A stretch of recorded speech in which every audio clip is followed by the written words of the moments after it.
Hello everyone, welcome to core academy.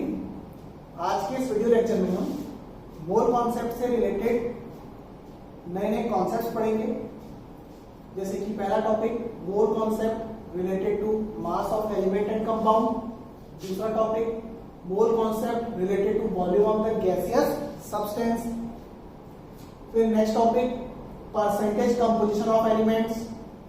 और third part में हम कुछ न्यूमेरिकल्स देखेंगे होमवर्क के लिए। मतलब मैं आप लोगों को लास्ट में कुछ न्यूमेरिकल्स क्वेश्चन दूंगा, उसको आप लोगों को सॉल्व करना है और सॉल्व करके कमेंट करना है, ठीक है। और जो भी डाउट होगा वो आप लोग कमेंट बॉक्स में पूछ सकते हो या फिर मुझसे पर्सनली भी पूछ सकते हो। मैं आप लोगों को मोबाइल नंबर प्रोवाइड कर दूंगा, ठीक है। ओके, तो लास्ट क्लास में हमने मोल कॉन्सेप्ट से रिलेटेड क्या कॉन्सेप्ट देखा था? Mole concept related to the particles of the substance. मतलब किसी सब्सटेंस में जो प्रेजेंट पार्टिकल्स हैं उन पार्टिकल्स को मोल में कन्वर्ट करना और मोल को पार्टिकल्स में कन्वर्ट करना सीखा था लास्ट क्लास में, ठीक है। आज हम सीखेंगे किसी भी एलिमेंट या फिर कंपाउंड के मोल्स को मास में कन्वर्ट करना और मास को मोल्स में कन्वर्ट करना, ठीक है। तो देखो, सबसे पहले स्टार्ट करते हैं mole concept related to mass. तो उसके लिए सबसे पहले हमें समझ में आना चाहिए मोलर मास का मीनिंग। मोलर मास का मीनिंग क्या होता है? Now as per definition molar mass means mass of 1 mole substance. Means किसी सब्सटेंस की अगर हमारे पास 1 मोल क्वांटिटी अवेलेबल है तो उस सब्सटेंस का जो भी मास होगा वही मास क्या कहलाएगा? उसका मोलर मास कहलाएगा, ठीक है। फॉर एग्जांपल, अगर हमारे पास 1 मोल हाइड्रोजन, तो 1 मोल हाइड्रोजन का जो मास होगा वही क्या होगा? मोलर मास ऑफ हाइड्रोजन होगा। ओके, उसी तरीके से हमारे पास 1 मोल वाटर है, उसका जो भी मास होगा वही क्या कहलाएगा? मोलर मास ऑफ वाटर कहलाएगा। आगे बात समझ। It means molar mass is a fix quantity of 1 mole substance. Molar mass क्या होती है? फिक्स मास होती है या फिर फिक्स मास होता है, ठीक है। फिर इससे मीनिंग क्या निकल रहा है? तो बहुत ही सीधा सा मीनिंग है कि अगर सब्सटेंस का हमारे पास 1 मोल है तो इसमें कितने पार्टिकल्स हुए? 6.023 इंटू 10⁻23 पार्टिकल्स हुए। मीन्स हमारे पास किसी सब्सटेंस के पार्टिकल्स का कलेक्शन कितना है? 6.023 इंटू 10⁻23 है। तो इसका मतलब हमारे पास कितनी क्वांटिटी अवेलेबल है? 1 मोल क्वांटिटी अवेलेबल है। अब उसी 1 मोल क्वांटिटी का जो मास होगा वही मोलर मास कहलाएगा। आई बात समझ में? मीन्स हमारे पास इस सैंपल में 6.023 इंटू 10⁻23 मॉलिक्यूल्स है हाइड्रोजन के, और उतने सारे मॉलिक्यूल्स का जो मास है वही मोलर मास है हाइड्रोजन का। वैसे ही 1 mole water, 1 mole water means 1 mole water molecules, 1 mole water molecules में 6.023 into 10⁻23 molecules of water will have mass equals to the molar mass of water, ठीक है। फिर अब बात करते हैं कि मोलर मास की वैल्यू कितनी आएगी, मतलब मोलर मास कितना होगा। तो उसके लिए कोई अलग से फॉर्मूला नहीं है। उसको कैलकुलेट करने के लिए आप लोगों को एटॉमिक मास पता रहना चाहिए, जो आप लोगों ने क्लास 9th में पढ़ा था, ठीक है। जैसे मान लो हमें मोलर मास निकालना है, मोलर मास ऑफ सोडियम, तो इसके लिए कोई अलग सा यूनिक फॉर्मूला नहीं है। हम क्या करेंगे? सोडियम के एटॉमिक मास में क्या लगाएंगे? ग्राम लगाएंगे। Atomic mass in gram will be equals to the molar mass of Na, that is sodium. ठीक, तो इस तरीके से सोडियम का मोलर मास कितना हो गया 23। तो एटॉमिक मास है, अगर यहां पे ग्राम लगा दें तो क्या बन जाएगा, सोडियम का मोलर मास बन जाएगा। ठीक है, एटॉमिक मास का मींस एक एटम का मास और मोलर मास का मींस एक मोल एटम्स का मास, ऐसा समझो इस चीज को। ठीक है, फिर सिमिलरली हमें अगर मोलर मास निकालना हो वाटर का, ठीक है, तो कैसे निकालेंगे, molecular mass in gram. Molecular mass में लिखा मैंने इसमें क्योंकि वाटर के पार्टिकल्स क्या होते हैं, मॉलिक्यूल्स होते हैं। ठीक है, equals to molar mass of water, that is H2. Now what will be the molecular mass of H2? तो आसानी से निकाल सकते हो, क्लास 9 में आप लोग अच्छे तरीके से पढ़ के आए हो। हाइड्रोजन का 2 टोटल, एक हाइड्रोजन का 1, 2 हाइड्रोजन का 2 और ऑक्सीजन का 16, 2 + 16 दैट इज 18। 18 तो मॉलिक्यूलर मास है किसका, वाटर का। बट अगर हम 18 के आगे ग्राम लगा दें, 18 ग्राम क्या बन जाएगा, वाटर का मोलर मास बन जाएगा। आई बात समझ, मतलब मोलर मास निकालने के लिए कोई अलग सा यूनिक फॉर्मूला नहीं है, वो हम आसानी से निकाल सकते हैं by the knowledge of atomic mass.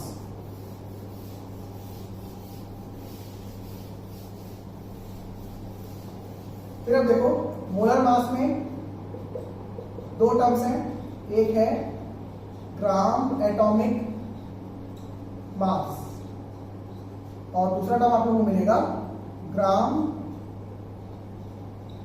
molecular mass. Gram atomic mass and gram molecular mass is a part of molar mass. Gram atomic mass किसके लिए डिफाइंड होता है,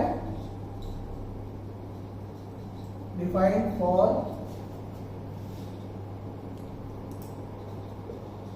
1 mole atoms of element. Means किसी एलिमेंट के 1 मोल atom के लिए जो मास defined होगा वो क्या रहेगा, ग्राम एटॉमिक मास। ठीक है, फॉर एग्जांपल सोडियम, तो सोडियम के लिए जो मोलार मास होगा, मोलार मास वो क्या कहलाएगा, gram atomic mass of any.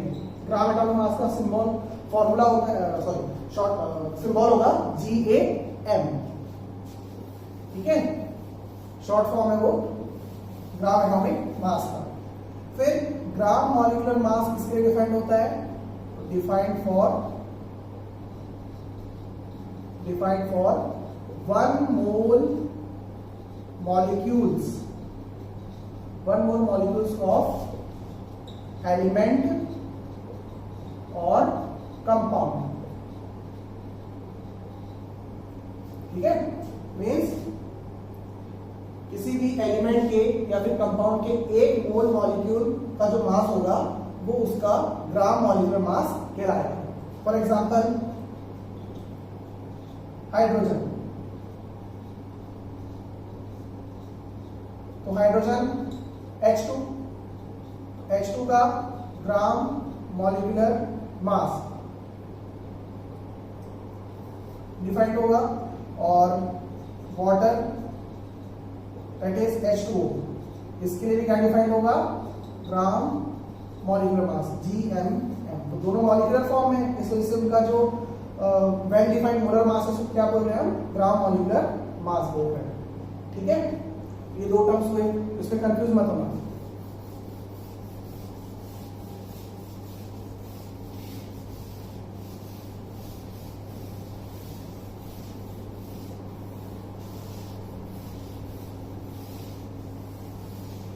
फिर देखो चीजों को आपस में रिलेट करते हैं अपन, मास, मोल्स और मोलर मास को। लेट्स सपोज हमारे पास यहाँ पर वाटर है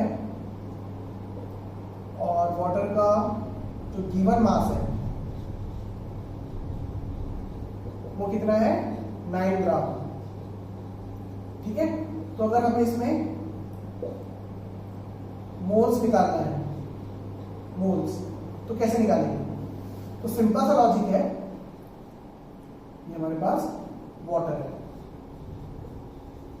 तो जिस भी सब्सटेंस के बारे में क्वेश्चन पूछ रहा है उस सब्सटेंस का मोलर मास हमें क्लियर रहना चाहिए, क्योंकि मोलर मास एक fix quantity that is 1 mole को रिप्रेजेंट करता है। ठीक है, तो molar mass of water formula H2O will be equals to 18 gram. ठीक है, और ये जो 18 ग्राम क्वांटिटी है वो मोलर मास की क्वांटिटी है, और वो कितने मोल के लिए डिफाइंड है? 1 मोल के लिए डिफाइंड है, क्योंकि मोलर मास 1 मोल के लिए ही डिफाइंड होता है। Will be equals to 1 mole water. Plus simple सा रिलेशन है ना कि वाटर का molar mass that is 18 gram will be equals to 1 mole water, then 9 gram will be equals to what? Then it will be equals to 1 by 18 into 9, that will be equals to 1 by 2 moles। आसानी से हम क्या निकाल सकते हैं? Water के moles निकाल सकते हैं। ठीक है, तो यहीं पर हम फॉर्मूला भी यूज कर सकते हैं। फॉर्मूला भी क्या आएगा? Relation between mass, mole and molar mass। तो वो क्या हो जाएगा? moles equals to mass upon molar mass। और मास किसमें? ग्राम में होना चाहिए। Mass in gram upon molar mass will be equals to moles। तो ये हुआ हमारे पास फॉर्मूला या फिर रिलेशन किसके बीच में? सब्सटेंस की मास, सब्सटेंस की मोलर मास और सब्सटेंस के मोल्स के बीच में। आई बात समझ में? ठीक है,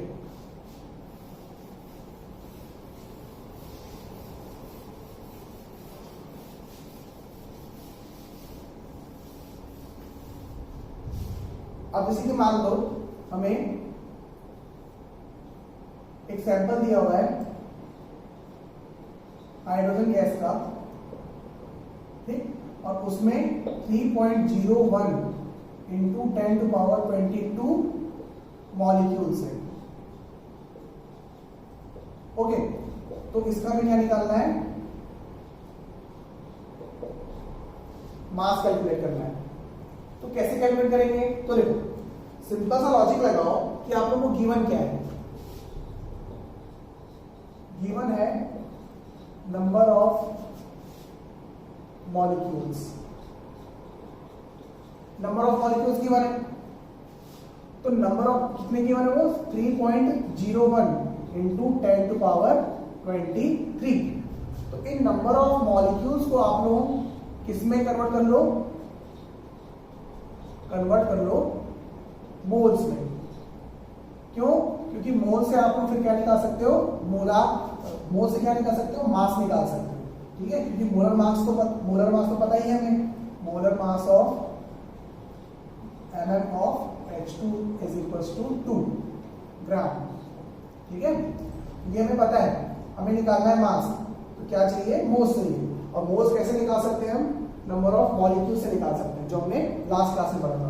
तो वो कैसे निकालते हैं? तो देखो, number of moles equals to in terms of particles, number of particles 3.01 into 10 to power 23 upon 6.023 into 10 to the power of 23। ठीक है, सॉरी यहाँ पर 22 है, यहाँ पर 22 आ जाएगा। तो इसको रफली सॉल्व करोगे, 3 और 6 almost 1/2 into 10 to power 22 upon 23, वो कितना हो जाएगा? 10 टू पावर ऑफ -1। इसको फाइनली आप लोग कैसे लिख सकते हो? 0.5 into 10 to power of -1 equals to 5 into 10 to power of -2। ये कुछ मैथमेटिक्स आप लोगों को आनी चाहिए। ठीक है,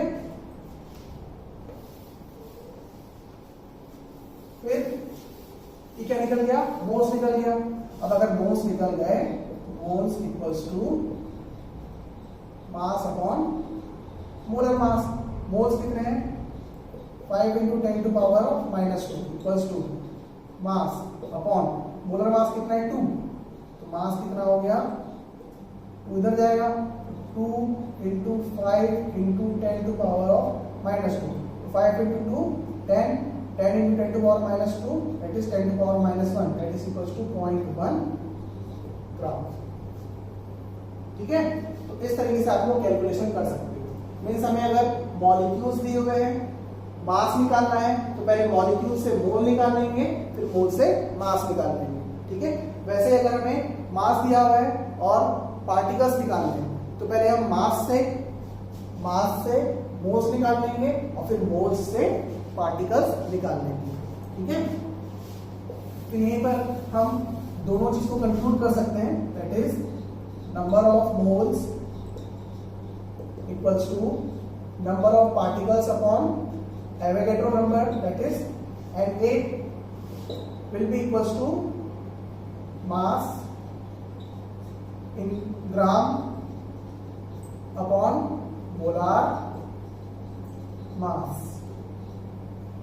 ठीक है, तो ये एक अल्टीमेट रिलेशन है जिससे आप लोग किसी भी चीज को किसी में कन्वर्ट कर सकते हो। पार्टिकल्स दिए हुए हैं, मास निकालना है, तो particles upon Na, mass upon molar mass. Mass दिया हुआ है, पार्टिकल्स निकालना है, रिलेशन। पार्टिकल्स दिए हुए हैं, मोल्स निकालना है, हमारे पास रिलेशन है। मास दिया हुआ है, मोल्स निकालना है, हमारे पास रिलेशन है। बहुत ही सिंपल सा कॉन्सेप्ट है और इसके लिए एक अल्टीमेट फॉर्मूला। ओके,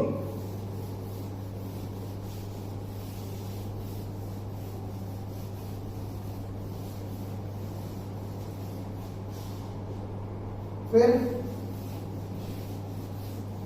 अब हम बात करेंगे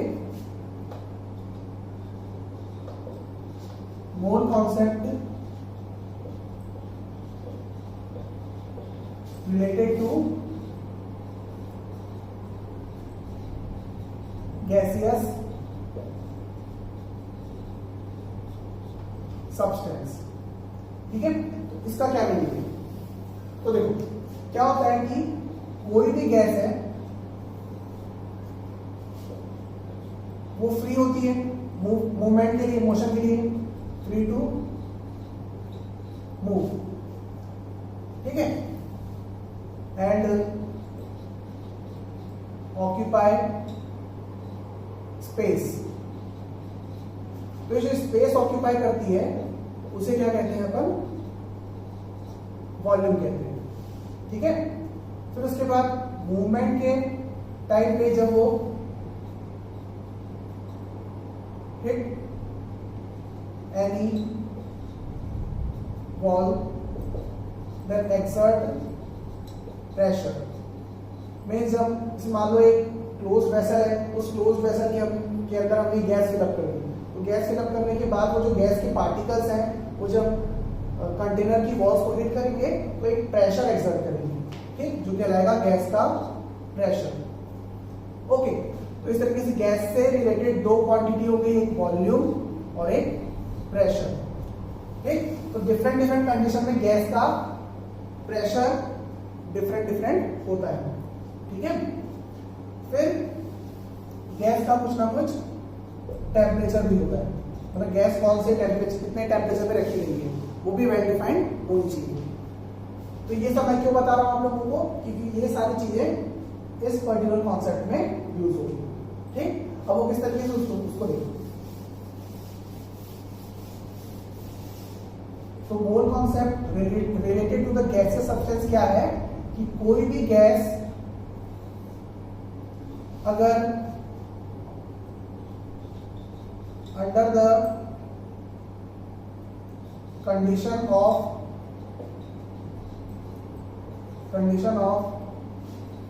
STP is present, मीन्स अगर कोई भी गैस STP कंडीशन में प्रेजेंट है, नाउ STP मीन्स स्टैंडर्ड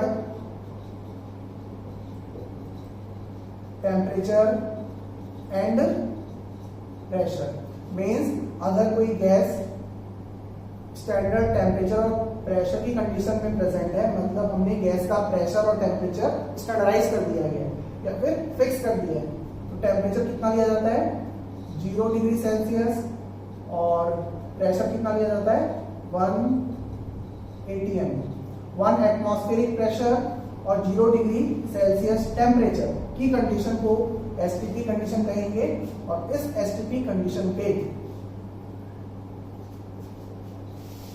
कोई भी गैस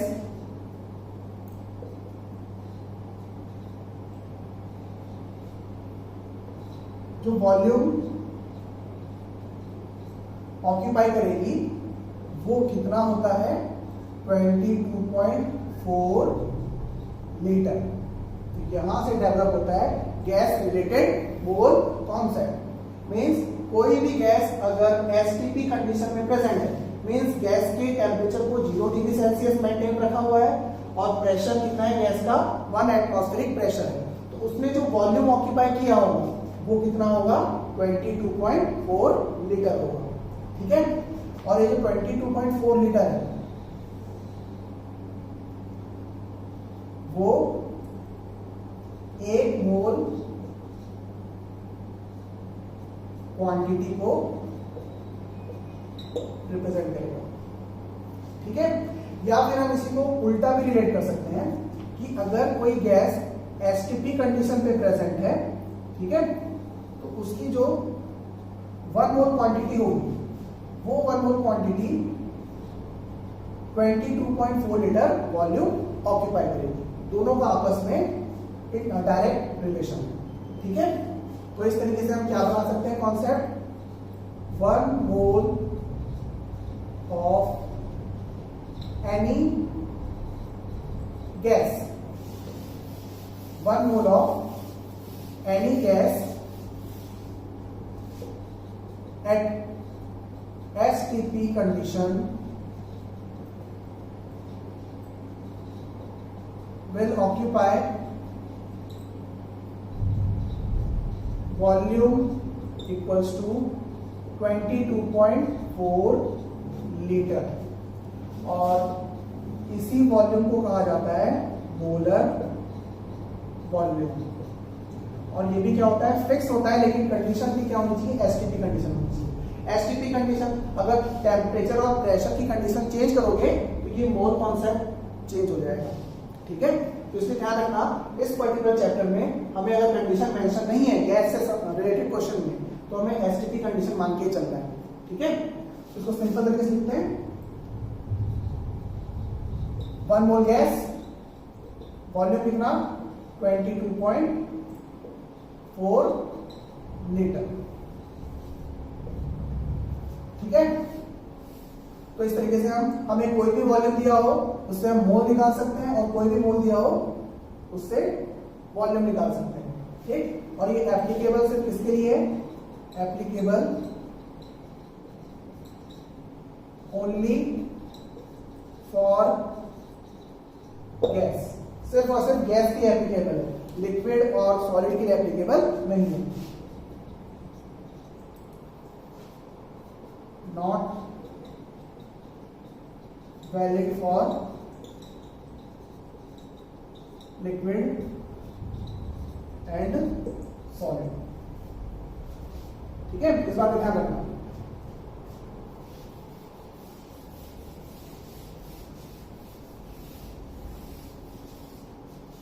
तो इससे अपन रिलेशन निकाल सकते हैं। अगर हमारे पास कोई गैस है 1 मोल क्वांटिटी में, कंडीशन एसटीपी की है, तो उस सिचुएशन में वॉल्यूम कितना होगा 22.4 लीटर। और उसी वॉल्यूम में कितने पार्टिकल्स होंगे 1 मोल पार्टिकल्स होंगे। 1 mole particles means 6.023 into 10 to the power of 23 particles. आई बात समझ में?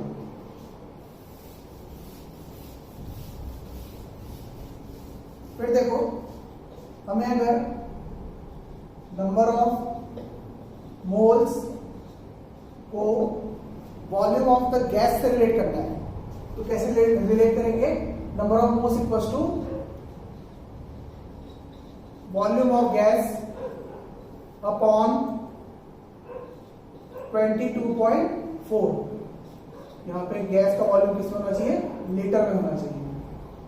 ओके, तो यहां से हम रिलेशन निकाल सकते हैं मोल्स और वॉल्यूम के बीच में।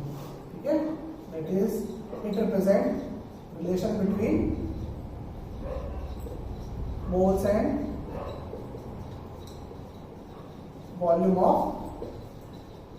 गैस। ठीक है,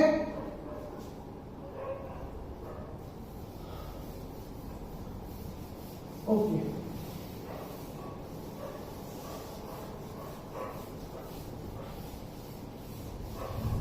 तो हमारे पास कोई भी गैस दी हो, गैस कोई सी भी हो सकती है। मान लो हमारे पास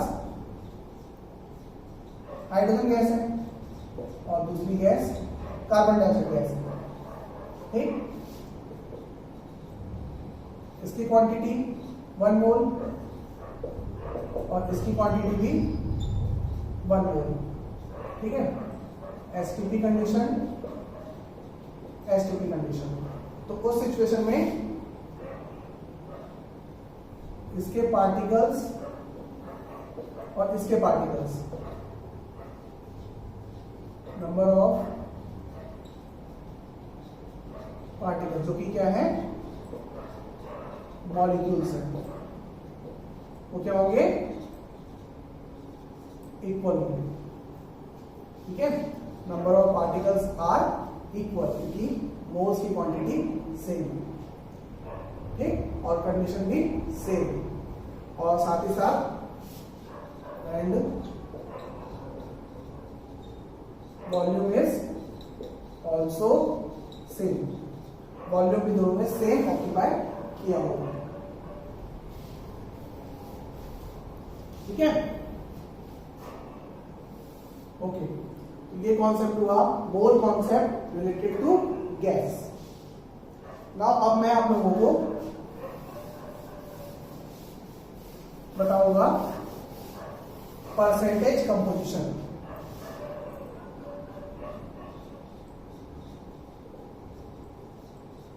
परसेंटेज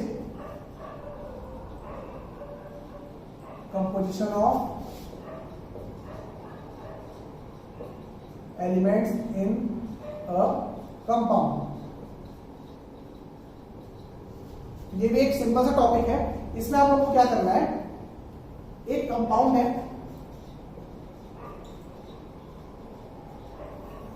ठीक है, किसका किसका, ए एंड बी का।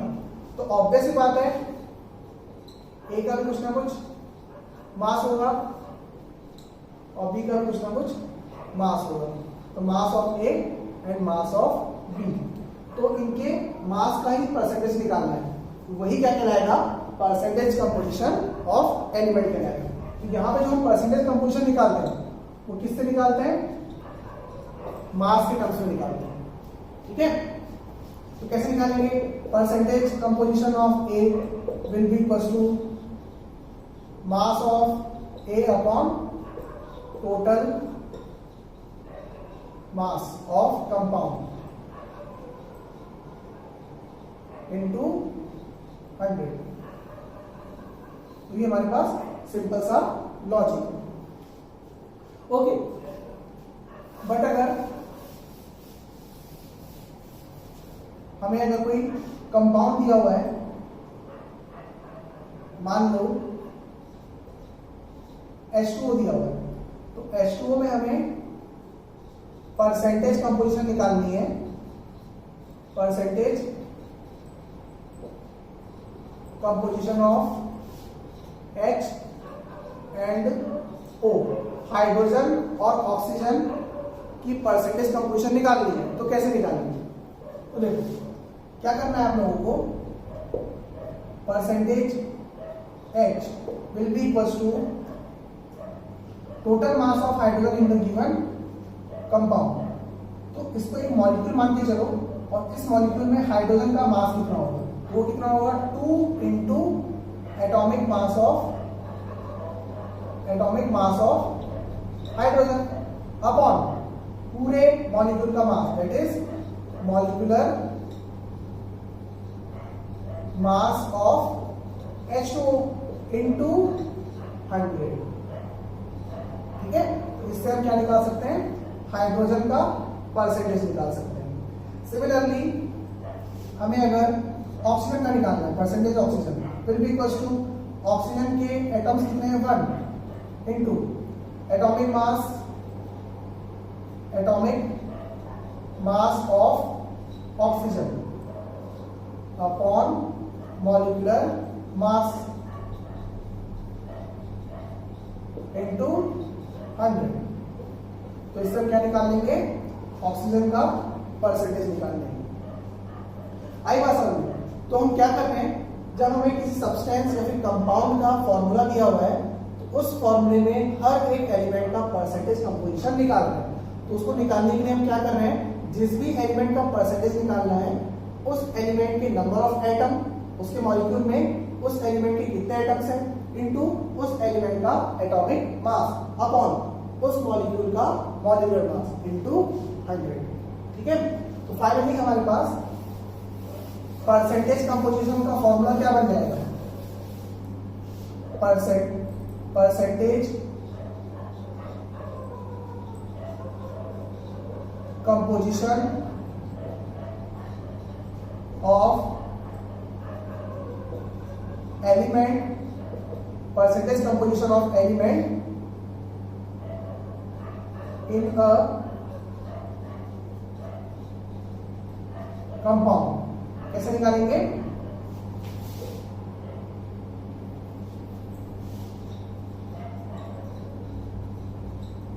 Equals to number of atoms of that element into atomic mass of that element upon molecular mass of compound into 100। तो फाइनली हमारे पास ये एक फॉर्मूला है। ठीक है, तो इस बेसिस पे हम various number of questions solve कर सकते हैं बहुत ही आसान तरीके से। ठीक है, अब मैं आप लोगों को कुछ क्वेश्चन दे रहा हूं जिसको आप लोगों को सॉल्व करना है और सॉल्व करके कमेंट करना है और जो भी डाउट होगा उसको पूछना है। ठीक है,